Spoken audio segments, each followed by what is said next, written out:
The quarterly merger proposal spread across my desk required the kind of complex financial analysis that had made me the youngest partner in Morrison & Associates' 90-year history. Numbers that would reshape 2 Fortune 500 companies, employment for thousands of workers, and investment returns that could fund entire pension systems. Just another Tuesday morning in corporate law, where billion-dollar decisions were made between coffee refills. My assistant knocked on the office door, interrupting my review of the antitrust implications outlined in Section 47. "Ms. Reynolds, your mother-in-law called. She wants to discuss the anniversary party arrangements." I set down my red pen and checked the time. Helen Parker Montgomery had been calling daily for 3 weeks about our 5th wedding anniversary celebration, micromanaging everything from the floral arrangements to the guest list. Most of her suggestions involved demonstrating why her son David had married beneath his social station. Did she mention anything specific? Something about upgrading the wine selection. She said the vintage you chose might not meet the expectations of the Montgomery family's social circle. The Montgomery family's social circle. A collection of old money families who measured success by how many generations their wealth had survived, rather than how much value they created. David's family had built their fortune in railroad investments during the 1920s and had been coasting on inherited prestige ever since. My intercom buzzed. "Also, your husband called.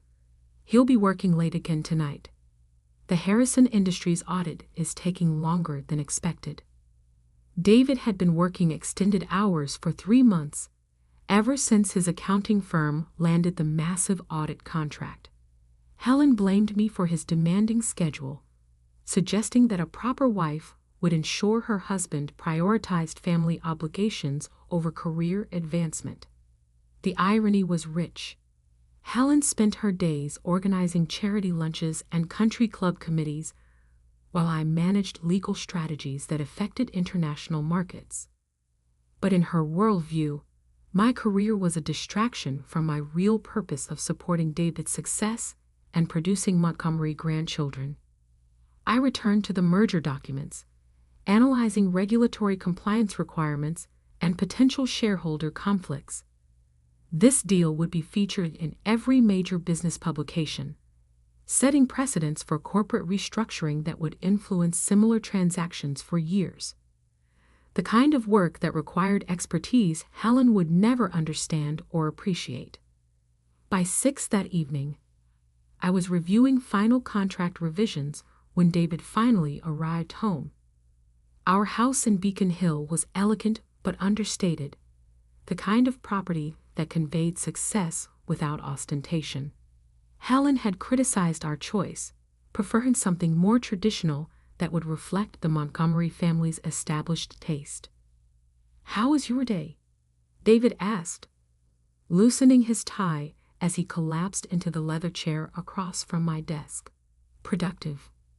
We finalized the Morrison-Hartford merger terms. The closing should happen next month." David's eyes lit up.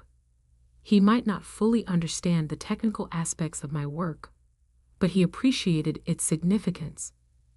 "That's huge, Victoria. Congratulations." "Thank you. How's the Harrison audit progressing?" "Slowly. There are some irregularities in their subsidiary accounting that need careful review. I'll probably be working weekends for the next month." I could already hear Helen's reaction to that news. More complaints about David's demanding schedule, more subtle suggestions that I should convince him to prioritize family time over professional obligations. "Speaking of family time," David continued, "Mother called about the anniversary party. She has some additional thoughts about the arrangements." "Such as?" "She thinks we should serve champagne instead of wine during the toasts. Something about the symbolic importance of celebrating milestone marriages appropriately."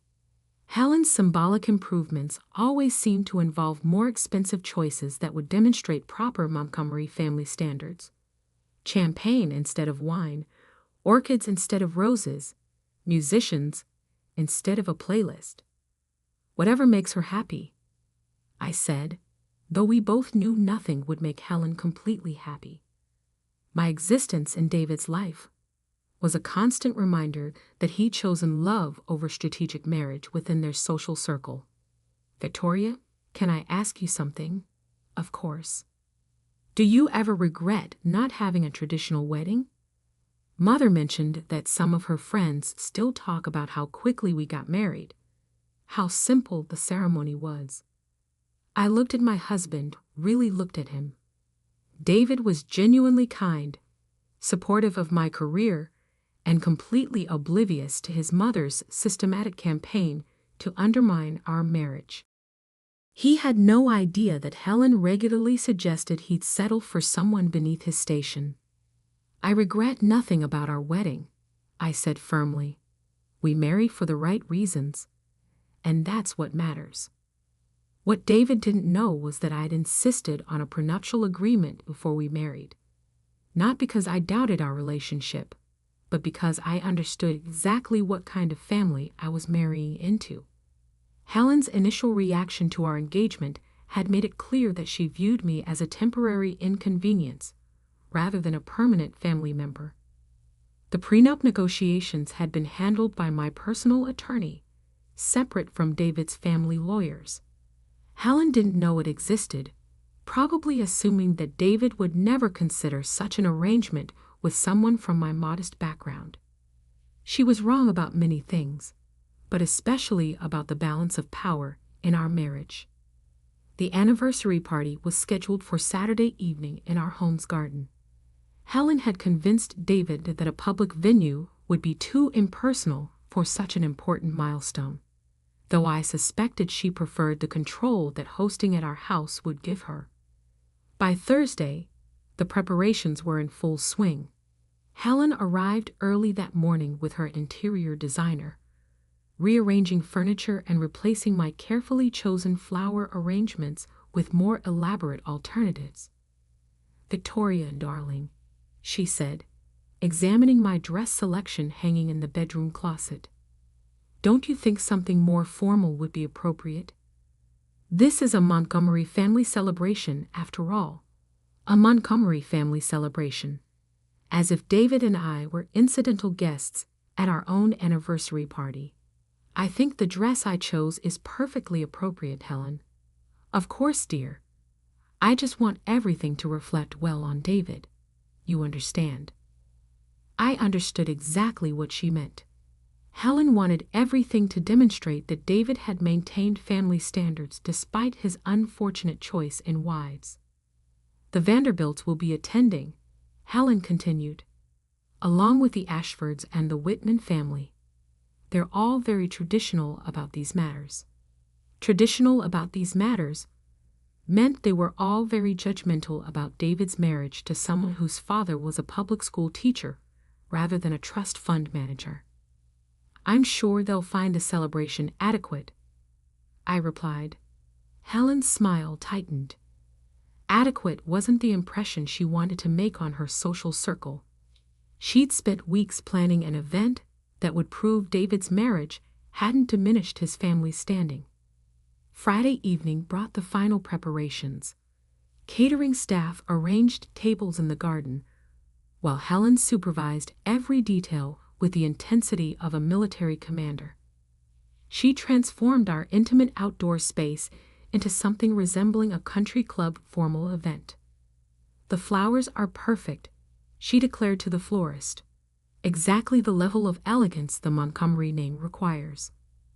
David appeared beside me as we watched his mother orchestrate the preparations. "She's really outdone herself this time.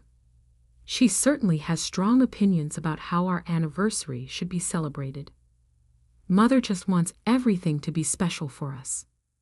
I didn't respond. Helen wanted everything to be special for David, with minimal consideration for my preferences or comfort. But David couldn't see the distinction because he'd grown up assuming that his happiness was everyone's primary concern. Saturday arrived with perfect weather and Helen's complete satisfaction with the arrangements. By 7 that evening, guests were arriving in expensive cars and designer clothing, exactly the audience Helen had curated to witness Montgomery family success. I greeted guests in the cocktail dress I'd originally selected, despite Helen's disapproving glances. Conversations flowed around topics like vacation homes in the Hamptons, children's private school placements, and investment strategies for preserving generational wealth. Victoria called Margaret Ashford, approaching with her husband Charles. "What a lovely celebration. You and David look so happy together." Margaret had always been polite to me, though her tone suggested surprise that David's unconventional marriage had lasted 5 years. Charles nodded approvingly while scanning the party arrangements with the eye of someone evaluating social status. "Thank you, Margaret. We're grateful to have friends like you celebrating with us." 5 years, Charles mused. Time really does fly. And you're both doing so well professionally. He said it with genuine warmth, but I noticed Helen approaching from across the garden with the purposeful stride that usually preceded her most pointed observations. "Charles, Margaret," Helen said, joining our conversation circle. "I'm so glad you could be here to celebrate David's anniversary. He's accomplished so much professionally, and it's wonderful to see him building on the Montgomery family legacy." David's anniversary, as if I were merely an observer rather than an equal participant in our marriage. "David has certainly established himself as one of the city's premier accountants," Margaret replied diplomatically. "The Harrison Industries audit is a tremendous opportunity," Helen continued. "Exactly the kind of high-profile work that establishes reputations in our social circle." Our social circle. Helen's careful language always excluded me from family achievements, while including me in any potential embarrassments. More guests gathered as Helen warmed to her favorite topic, David's success and promising future. She discussed his career trajectory, his investment strategies, and his continued commitment to Montgomery family values. "Of course," she said, her voice carrying across the garden, "maintaining family standards becomes more challenging when marriages cross social boundaries. Some adjustments require more patience than others." The conversation around us quieted. Helen had perfected the art of delivering insults disguised as general observations, making it difficult to respond without appearing defensive. "Helen," I said calmly, "could you be more specific about which adjustments you're referring to?" She smiled with the satisfaction of someone who'd successfully maneuvered their opponent into an uncomfortable position. "Oh, nothing critical, dear. Just the natural learning curve that comes with adapting to established family expectations." David appeared at my side, sensing tension, but not understanding its source. "Mother, are you talking about work schedules again?" "Victoria and I have everything balanced perfectly." "I'm talking about broader compatibility issues, David. Some people naturally understand what's expected in families like ours, while others require more guidance." The circle of guests exchanged glances. Helen's meaning was transparent to everyone except David, who still believed his mother's criticisms were motivated by concern rather than prejudice. "What kind of guidance?" I asked, maintaining my professional composure despite the public nature of Helen's attack. "Well," Helen said, glancing around to ensure she had an adequate audience, "I think it's obvious that David deserves someone who truly complements his background and aspirations. Someone from a family that understands the responsibilities that come with the Montgomery name." The garden fell quieter as nearby conversations stopped. Helen had crossed from subtle disapproval into direct insult, publicly questioning my worthiness as David's wife at our own anniversary celebration.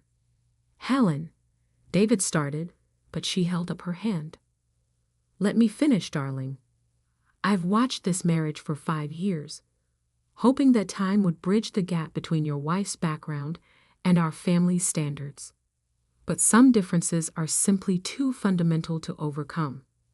She turned to address me directly, her voice carrying the authority of someone delivering a final verdict. You're not good enough for my son. He deserves someone from a better family, someone who can truly appreciate what the Montgomery name represents. The silence that followed was complete. 30 guests stood frozen in our garden, witnessing Helen's public declaration that I was unworthy of my own marriage. David's face had gone white with shock and embarrassment. "Mother," he whispered, "you can't say things like that." "I can say what everyone here is thinking," Helen replied. "David, you're a Montgomery. You could have married anyone. Instead, you chose someone who will never truly fit into our world, no matter how hard she tries." I looked around at the faces of our guests. Some appeared embarrassed by Helen's cruelty. Others seemed curious about how I would respond to such a direct attack. All were waiting to see whether I would crumble under the public humiliation. Instead, I smiled calmly and walked toward our house. "Victoria, where are you going?" David called after me. "To get something from the office," I replied. "I'll be right back." I climbed the stairs to our home office where I kept important documents in a fireproof safe behind David's desk. Legal contracts, insurance policies, investment records, and the prenuptial agreement that Helen didn't know existed. The document was exactly where I'd filed it 5 years ago, in a folder marked Marriage Documents, Private. 27 pages of legal language that David's family attorney had helped draft, though he'd been sworn to confidentiality about its contents. I returned to the garden where guests were standing in uncomfortable silence while Helen basked in the satisfaction of having finally said what she'd been thinking for 5 years. "Helen," I said, my voice carrying clearly across the garden, "since you're concerned about David's future and family compatibility, I thought you might be interested in seeing this." I held up the prenuptial agreement for everyone to see. The legal document was bound in official blue covers with ribbons and seals that made its importance unmistakable. "What is that?" Helen asked, though her voice suggested she was beginning to understand that her moment of triumph might be premature. "This is the prenuptial agreement David and I signed before our wedding," I announced to the stunned guests. "The document that outlines exactly how our marriage protects the Montgomery family interests you're so concerned about." Helen's confident expression faltered. "David didn't sign a prenuptial agreement. Actually, he did. At my insistence, not his." I opened the document to the section I'd memorized years ago. Section 12, subsection A. In the event of divorce initiated by either party, David Montgomery Parker retains sole ownership of all inherited family assets, including trust funds, real estate, and investment portfolios established prior to marriage. The guests were listening intently now, realizing they were witnessing something far more dramatic than a simple family argument. Section 12, subsection B, I continued, establishes that Victoria Reynolds Parker waives all claims to Montgomery family wealth, property, or business interests acquired through marriage. Helen was staring at the document like it might be fake. "That's impossible. David would never." Section 15, I interrupted, turning to the inheritance provisions, specifically addresses family legacy protection. "Would you like me to read that section aloud?" David stepped forward, his face a mixture of confusion and concern. "Victoria, what are you doing?" "I'm addressing your mother's concerns about family compatibility and financial security," I replied. Section 15, Inheritance Clause. Upon the death of David Montgomery Parker, His wife Victoria Reynolds Parker inherits the entirety of his estate, including all Montgomery family trusts, properties, and investment accounts, with full discretionary authority over distribution to surviving family members. The silence that followed was absolute. Helen's face went through several expressions as the implications of what she just heard became clear. "What does that mean?" whispered Margaret Ashford. I smiled at Helen, whose triumphant expression had completely disappeared. "It means that if something happens to David, I inherit everything. The family fortune, the trust funds, the real estate portfolio, all of it. And I have complete authority to decide what, if anything, David's family members receive." Helen grabbed the document from my hands, scanning the legal language frantically. "This can't be legal. It's completely legal. Drafted by Montgomery family attorneys and executed according to Massachusetts state law. David signed it willingly after extensive consultation with his legal counsel." David was reading over his mother's shoulder, his own eyes widening as he remembered the document he'd signed 5 years ago. "Victoria, I never realized the inheritance clause was so comprehensive," I finished. "Your attorney explained that it was the standard protection for marriages involving significant family wealth." Helen was still staring at the document, her face pale with shock. "But this means that if your son dies before me, his family fortune becomes my family fortune," I said clearly. "Every investment, every trust fund, every piece of property that's been in the Montgomery family for generations would legally belong to the woman you just declared isn't good enough for your son." The guests were looking back and forth between Helen and me like spectators at a tennis match. The power dynamic that had defined our relationship for 5 years had just been completely reversed. "Furthermore," I continued, pulling out another section of the prenup, Section 23 establishes that any family member who contests the inheritance provisions or attempts to interfere with the marriage forfeits any discretionary bequests I might choose to make. Helen's hands were shaking as she held the document. "David, tell me you understand what this means." David nodded slowly. "It means Victoria protected both of us. If we divorce, she gets nothing from the family money. But if I die first, she inherits everything and decides what happens to it, including," I added conversationally, "whether surviving family members receive anything at all." Helen sank into the nearest chair, the weight of her miscalculation becoming clear. For 5 years, she treated me like an unwelcome intruder who could be intimidated into leaving. She'd never imagined that I might be the person who would ultimately control the family fortune she was so desperate to protect.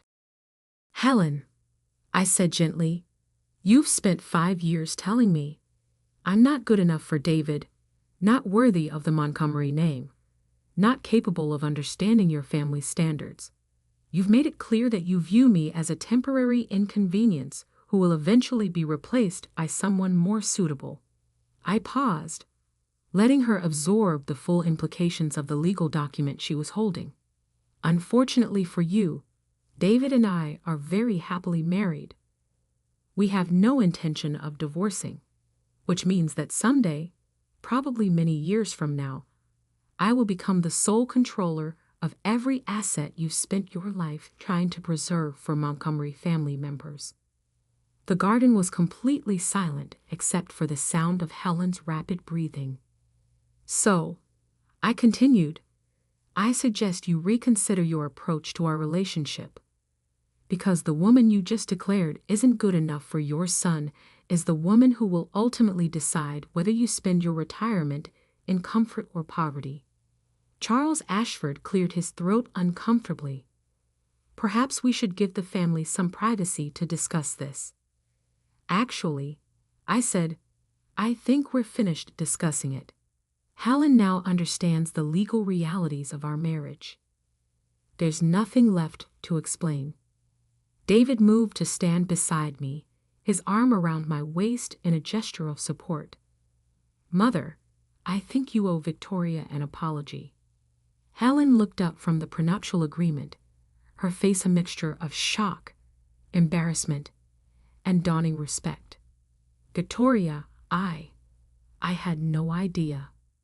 You had no idea that the woman you've been condescending to for 5 years is actually the person who will inherit your family's entire fortune, I asked.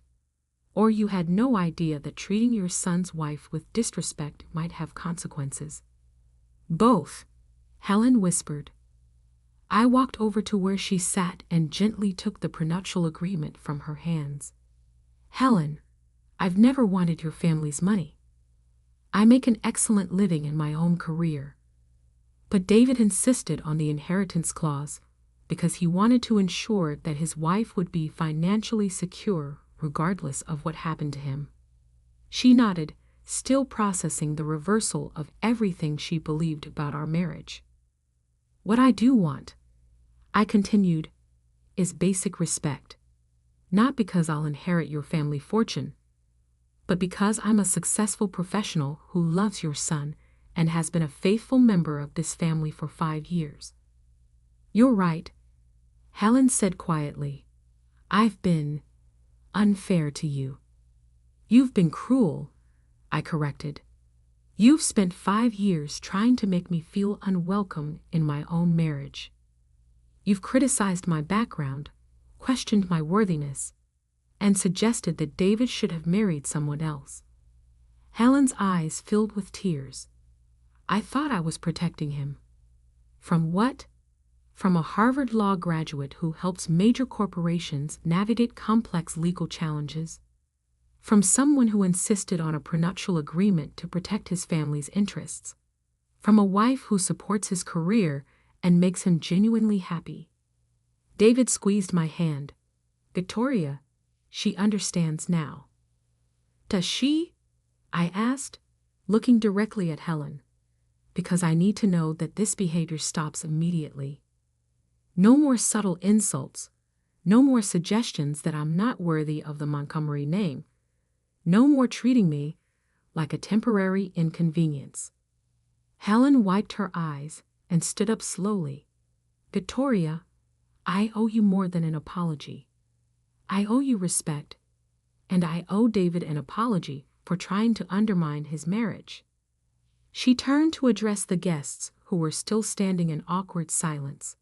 I was wrong about Victoria. Completely wrong.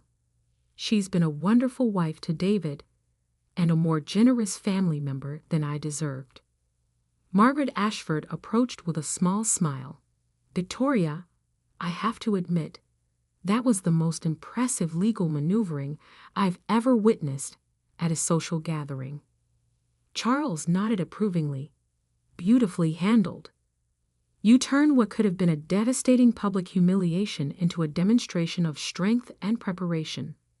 Other guests began approaching to offer their congratulations on our anniversary and their admiration for how I'd handled Helen's attack. The evening that had started as Helen's public declaration of my unworthiness had become a celebration of my tactical brilliance. David pulled me aside while guests resumed their conversations. Victoria, I had no idea Mother had been so terrible to you. Why didn't you tell me? Because I was handling it, I replied.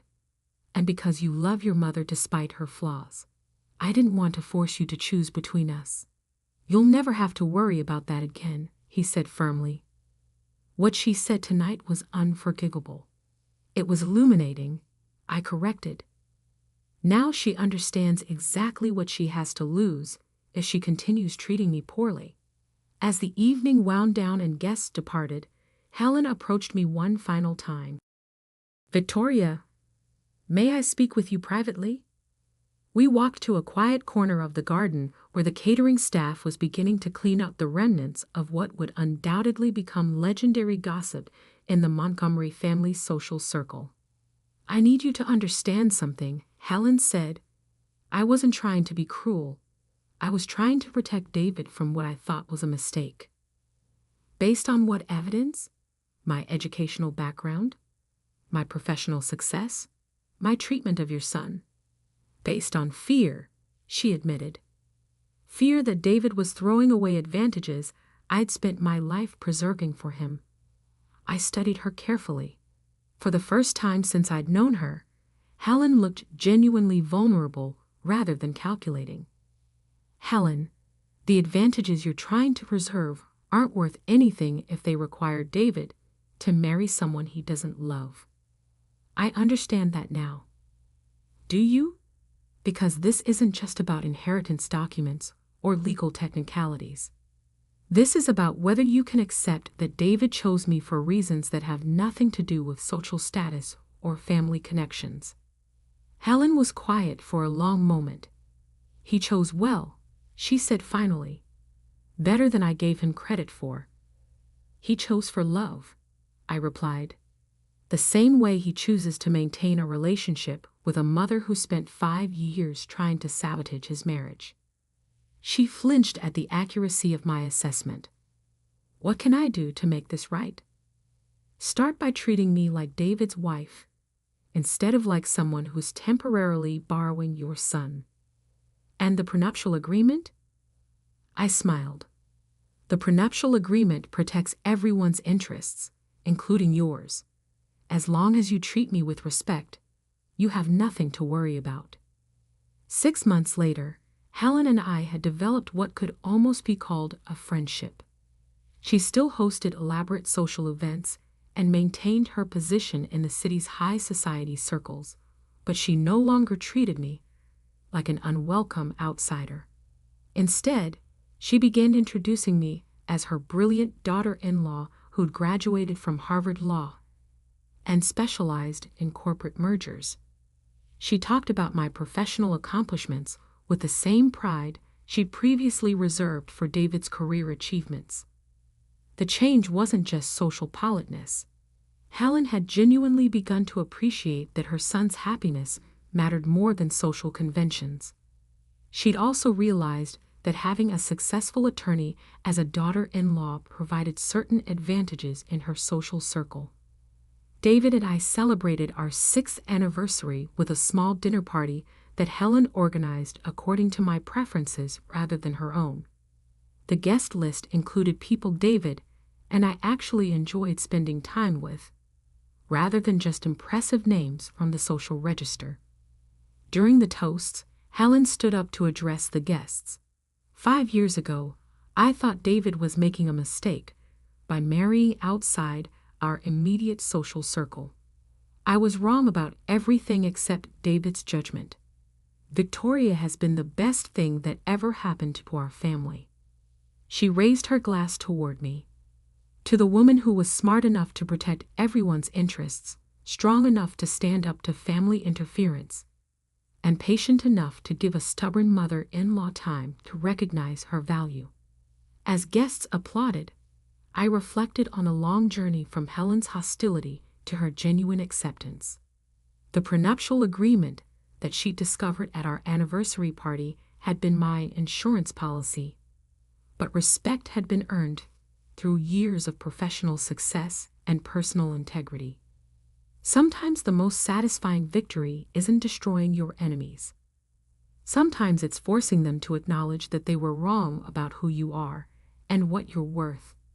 Helen had spent 5 years trying to make me feel inferior.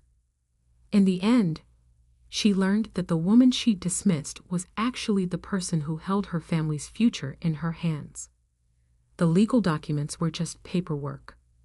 The real power had always been in refusing to accept Helen's assessment of my worth, maintaining my professional excellence, and proving through actions rather than arguments that David had chosen wisely. 7 years later, when Helen's friends ask about her daughter-in-law, she tells them I'm the most accomplished attorney in the city and the perfect wife for her son. She's learned that family strength comes from supporting each other's success rather than competing for social status. And the prenuptial agreement? It remains filed safely in our home office, protecting everyone's interests while serving as a reminder that the most effective defense against prejudice is preparation, patience, and the quiet confidence that comes from knowing exactly who you are and what you're worth.